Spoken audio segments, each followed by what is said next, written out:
सभी उपस्थित यहाँ मैं आप सबका स्वागत करता हूँ।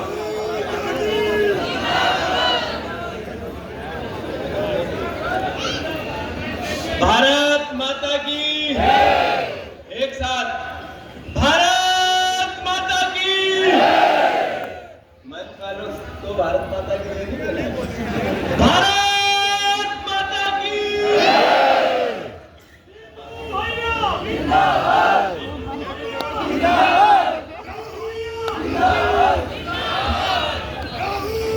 मैं अनुरोध ये कर रहा था कि रतलाम की इस पवित्र भूमि पे,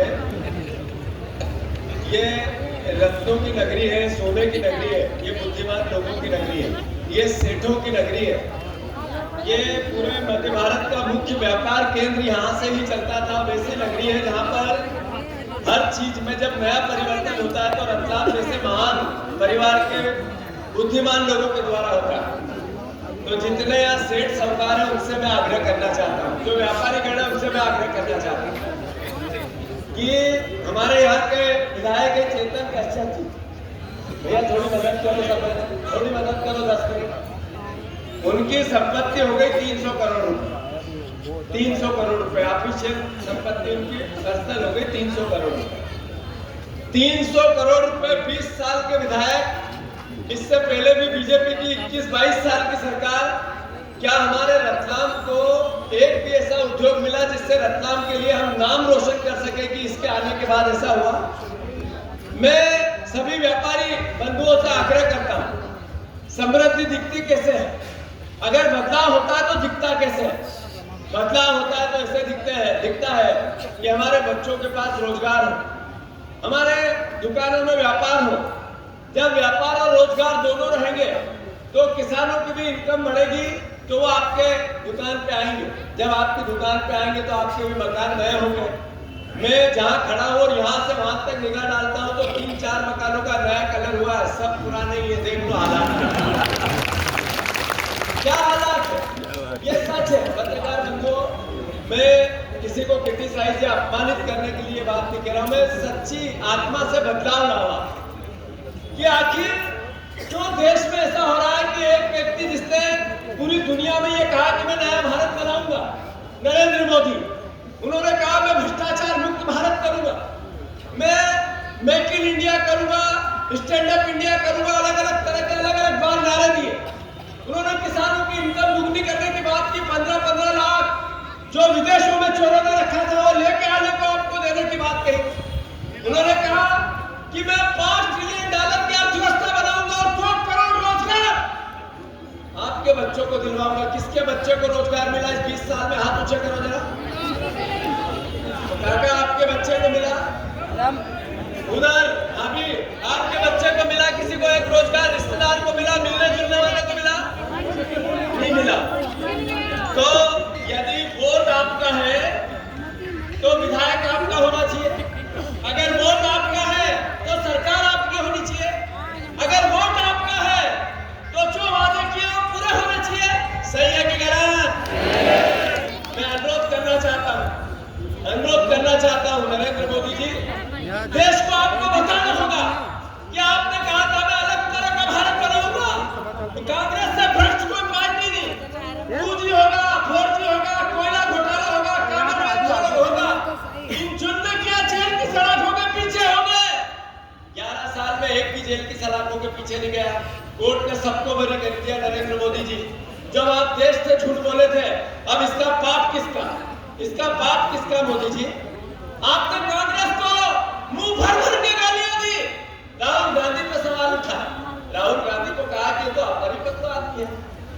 राहुल गांधी को पप्पू के नाम से नवाजा। राहुल गांधी के लिए कहा कि इतनी समझ ही नहीं है कि देश चला सके। उनके लिए 20,000 करोड़ रुपए खर्च किए सोशल मीडिया पे कि राहुल गांधी की इमेज खराब हो। ये आपने किसके साथ किया ऐसा? देश के एक लोकतंत्र के दूसरा जो पक्ष होता है, विपक्ष, उसके नेता के खिलाफ इतना अनर्गल बोले आप, देश को गुमराह कर दिया आपने। जब आपकी लोकप्रियता, आपकी बात 400 पार नारा चल रहा था, सुना था आप लोगों ने? राहुल गांधी जी ने संविधान की किताब हाथ में ली और पूरे देश में घूम गए। 240 की बैसाखी पे अभी अभी राहुल गांधी जी ने दिल्ली में एक प्रेस कॉन्फ्रेंस की, एक विधानसभा एक लोकसभा में 1 लाख वोट गलत तरीके से बनाए गए और देश के प्रधानमंत्री बने नरेंद्र मोदी। 35 सीटें ऐसी 35 लोकसभा जिस पर चोरी के वोट से सांसद बनाया और नरेंद्र मोदी प्रधानमंत्री है। तो क्या विपक्ष का दायित्व नहीं है कि देश के नागरिक को आपके पास क्या अधिकार है? काका काका आपका नाम क्या है? काका आपका नाम क्या है? काका राठौर जी, आपके पास एक वोट है, उस वोट को आप एक नेता को चुनते हो, पार्षद को, अपने मोहल्ले को क्यों चुनते हो कि यार ये अच्छा आदमी है, काम करेगा, समय पे उपस्थित रहेगा। अगर काम नहीं करेगा तो उसको डांट देंगे।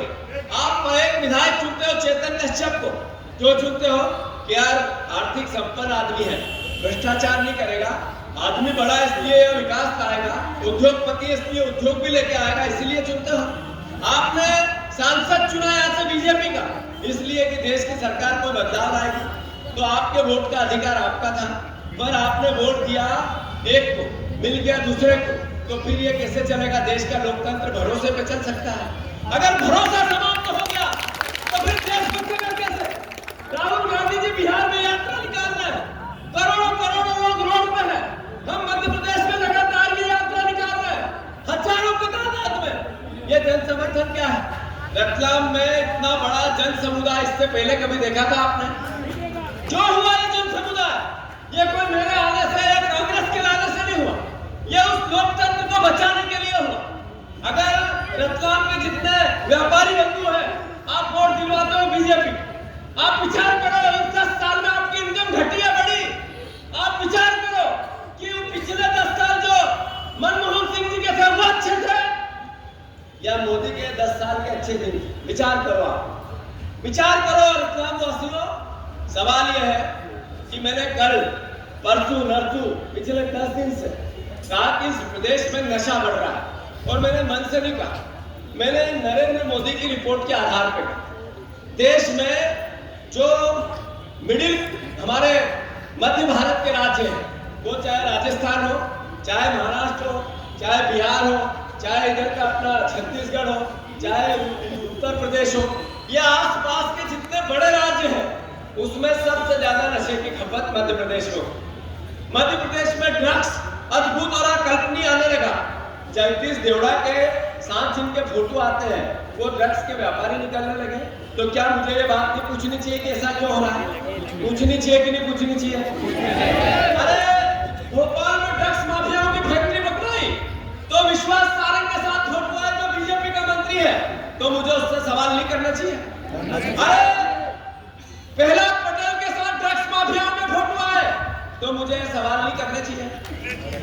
मुझे जब मैं सवाल करता हूँ तो मोहन यादव को अच्छा नहीं लगा। हद जब हो गई जब मैंने उनसे पूछा कि मोहन भैया इस नशे को रोकना है, आप मुख्यमंत्री बने हो, हमारे सर पे ताज है, आप प्रदेश के मुखिया हो, आपका मुख्यमंत्री का पद इसका सम्मान है, ये हमारा भी दायित्व है, हम विपक्ष के जरूर है। पर मोहन भैया को ये बात अच्छी नहीं लगती, वो मुझे क्रिटिसिज्म करते, मुझे गालियां देते, मेरे खिलाफ बातें करते, अपनी महिला मोर्चा की बहनों से मेरे पुतले जलवाते, मुझे डराने की कोशिश कर। बेटे को डरना चाहिए? मैं पूछ रहा हूँ, मुझे डरना चाहिए क्या? आज हुई जब बीजेपी के एक मंडल अध्यक्ष ने मेरी गाड़ी पे पत्थर मारा, मुझे रोका, लाठियों और डंडे लेके मेरे को रोक के मारने की कोशिश की। मोहन भैया, ये मध्य प्रदेश की तस्वीर है, अगर मेरी हत्या करके आप नशा रोक सकते हो तो कृपया करके मेरी हत्या करवाओ। और नशे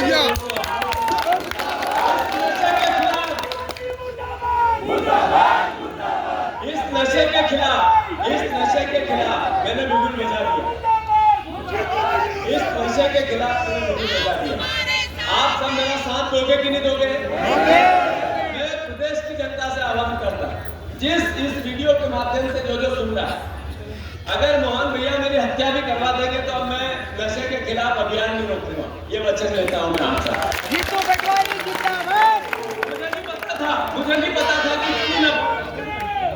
मुझे नहीं पता था कि मुख्यमंत्री और बीजेपी की मुझसे इतनी नफरत है। लोकतंत्र में स्वस्थ परंपराएं होती है, आरोप प्रत्यारोप होता है, स्वस्थ परंपराओं में सवाल पूछे जाते हैं। मोहन भैया ये यहाँ से लगा हुआ है, झाबुआ जिला है, भूलिया जी यहाँ से विधायक बन के आते हैं, कई बार सांसद रहे। वहाँ एक गांव की टोटल आबादी है 2500 और वहाँ कम से कम 15 करोड़ से ऊपर का एक टेंडर हुआ। 2500 के लोग 15 करोड़ की दारू पी जाएंगे क्या? कैसे हो सकता है? तो ये गुजरात आपकी सरकार तस्करी करती है। हम नहीं बोले ये बात, विपक्ष नहीं बोले ये बात। अरे मोहन भैया, मेरे को आपने एक दिन कह दिया कि रात को पी ली थी तो सुबह उतरी नहीं, इसलिए बयान देते। मोहन भैया, मेरे को गाली देके अगर आपको संतुष्टि मिलती हो तो आप दो, पर आपका डॉक्टर लेके मेरी और आपकी दोनों की हम जांच करवाते हैं। अगर मैंने जिंदगी में कोई व्यसन किया हो कोई, तो मैं राजनीति से संन्यास ले लूं। मेरे परिवार के लोग भी कोई दारू और नशे का धंधा नहीं करते। भैया, आप मेरे पे हमला करवाते हो। आपको 5वां हमला है मैं जब से प्रदेश अध्यक्ष, 5वां। हमारी पार्टी के लोग बार बार गए, कभी एक पुलिस वाला मेरी सुरक्षा में आज तक इस सरकार में नहीं लगा। इसका मतलब है कि मेरी हत्या करवाने में उनका सहयोग। धन्यवाद आपको। पर मैं आप सबसे अनुरोध करना चाहता हूँ, बात मैंने बोली थी, मैंने इसलिए बोली कि अपने वोट की चोरी हो। कितना वोट की चोरी से सरकार बनाई मध्य प्रदेश में, इसका असर क्या हुआ? इसका असर हुआ बीमे के पैसे नहीं मिलेंगे, यूरिया समय पे नहीं मिलेगा, 3100 के धान की बात की थी वो नहीं मिलेंगे, 3000 बहनों को देना था वो नहीं मिलेंगे, 2700 के गेहूं की बात थी वो नहीं मिलेंगे, जो सर्वे नहीं कराएंगे, जो बीमे के पैसे नहीं देंगे, जो सर्वे के बाद मुआवजा मिलना चाहिए वो नहीं देंगे, और वो देंगे 300 400 500 रुपए मजाक उड़ाने के लिए। सही है कि गलत? सही है। तो ये इसलिए होता है कि चोरी से उधर सरकार बनाओ और फिर इधर लोगों को ठेका बता, डरो मत। मैं आप सबसे अनुरोध करना चाहता हूँ, मैं जब फिर से बताऊं, गली गली में रतलाम की अवैध शराब बिकती है या नहीं बिकती है? मैं आपसे पूछ रहा हूँ काका, आपसे पूछ रहा हूँ, पत्रकारों से पूछ रहा हूँ, ये अवैध नशा जिसमें ड्रग्स, कोकीन, अफीम, इस तरह के मध्य प्रदेश में जाल फैला कि नहीं फैला? मैं पत्रकारों को चुनौती देता हूँ, पत्रकारों को चुनौती देता हूँ। एक विभाग ऐसा, एक जिसमें बिना रिश्वत से काम होता है, तो कृपया करके वो विभाग में मुझे ले चले। उस अधिकारी का नाम बता, मैं उसका सम्मान करना चाहता हूँ। आप बता सकते हो कोई एक विभाग? अरे 50% कमीशन की सरकार है, मोहन यादव का एक मिशन 50% से ज्यादा हो कमीशन, एक ही धंधा है। मुझे आप बताओ, यदि वोट जनता के है तो सरकार जनता की होनी चाहिए कि नहीं होनी चाहिए? तो ये वोट चोरी की यात्रा उसकी यात्रा है।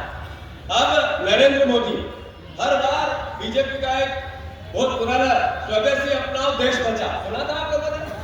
सुना था काका? बीजेपी के आरएसएस के लोग कहते थे स्वदेशी अपनाओ देश बचाओ। नरेंद्र मोदी जी पेन लेते, पेन वो होता है मोड ब्लैक, एक कंपनी आती है, वो जर्मनी की कंपनी, 1 लाख का पेन आता है, नरेंद्र मोदी के पास है। घड़ी रोलेक्स की पहनते हैं 8 लाख की, वो स्विट्जरलैंड की आती है। इनको स्वदेशी अपनाओ देश बचाओ की असलियत बता रहा हूं मैं। ये सूट पहनते हैं अरमानी का 10 लाख का, ये आता है इटली से। ये शूज जूते ये गुची के पहनते हैं, गुची के। ये कंपनी है 1.5 लाख का एक जूता, वो आता है, ये भी इटली का आता है। फिर ये चश्मा पहनते हैं, रेबिन का तो बहुत हल्का चश्मा, इससे सब महंगे पहनते हैं, पर रेबिन का भी पहनते हैं, वो भी रेबिन का चश्मा भी जर्मनी का है, अमेरिका का है। आईफोन, मोदी जी के पास है आईफोन, देखा करो, वो भी अमेरिका का है। स्वदेशी बचाओ, स्वदेशी अपना देश बचाओ। ये आपके बच्चों से कुछ करवाते हैं और खुद कुछ और करते हैं। ये है बीजेपी और आरएसएस। अब आप बताओ कि हमने हर तरह के करप्शन सुने थे। मुझे कहते हैं बहनों का सम्मान करना चाहिए। मेरी 2 बेटियां हैं, मैं जितनी बहनें उनके सर में अपना मस्तक रख दूं, उनके पैर धो लूं और पी लूं, तब भी उनका सम्मान में कोई कमी नहीं आने दी। उनके सम्मान के लिए पर हमें आप ये बताओ कि अपने नए बच्चे रतलाम के जाते हैं इंदौर पढ़ने, बच्चियां भी जाती हैं। अगर वह नशा बिकता है तो उस नशे में कई परिवार की बच्चियां बच्चे ग्रसित हो जाते हैं। क्या माता पिता को पीड़ा नहीं रहती है उनकी? माता पिता को रहती है ना, मेरी बच्ची पढ़ने गई, मेरा बेटा पढ़ने गया है, मेरा बेटा दिल्ली में पढ़ रहा है। मैं सबसे ज्यादा ध्यान उससे पे देता हूँ कि बेटा नशे में मत पड़ जाना, तेरा हाथ छोड़ लो, उससे बच जा। अगर मैंने कहा कि मोहन यादव इस पर ध्यान दो, तो मैंने कोई गुनाह कर दिया? मेरे पुतले जलवाते हो आप मेरे पुतले जलवाते हो, मेरे पे हमला करवाते हो। मैं अनुरोध करना चाहता हूँ,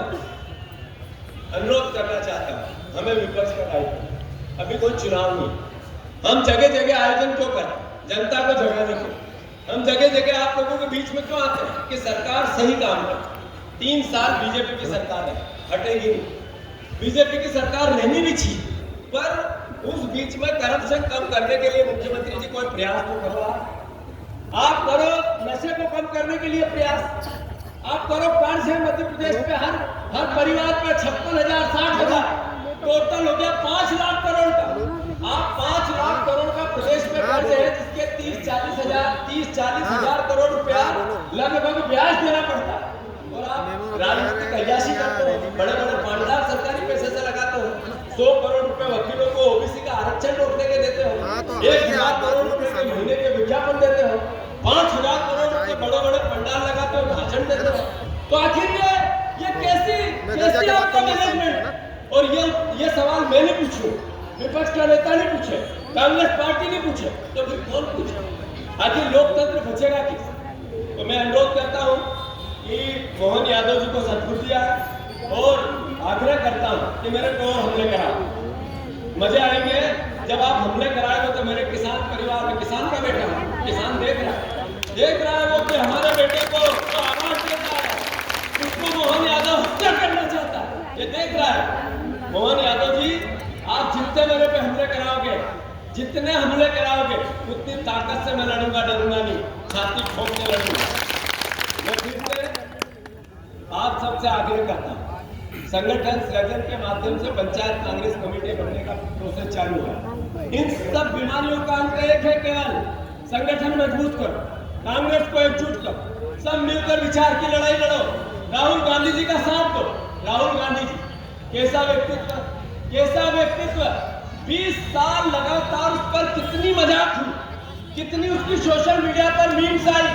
कैसा व्यक्तित्व, जिसने एक बार भी अड़ा रहा, देश की बात करता रहा, जिसने वोट चोरी से पहले देश को कहा कि कोविड आ रहा है, बचो, मोदी नहीं माने, करोड़ों लोग मर गए। नोटबंदी से पहले कहा मत करो नोटबंदी, हजारों लोगों का व्यापार में समाप्त कर दिया नरेंद्र मोदी। राहुल गांधी ने समय से पहले हर वक्त चेताया कि नरेंद्र मोदी जी इस तरह के कृत्य मत करो, देश हमारे पूर्वजों ने अपने खून से सींचा है, इसको बचाओ, आपके आरएसएस के राजनीतिक एजेंडे पे मत ले जाओ। यही किया और आज देश जहां होना था उससे 20 साल पीछे है। चाइना को लाल आंख कर करके दिखाना है और आज चाइना का ही शेयर करने। आज जब हम बात कर रहे हैं, नरेंद्र मोदी चाइना में लाल आंख में, जिसने अपनी मध्य प्रदेश इतनी धरती कब्जे में कर ली, उसके प्रधानमंत्री के साथ गलवैया कर रहे हैं। यह है नरेंद्र मोदी की करनी और तकनी का अंतर।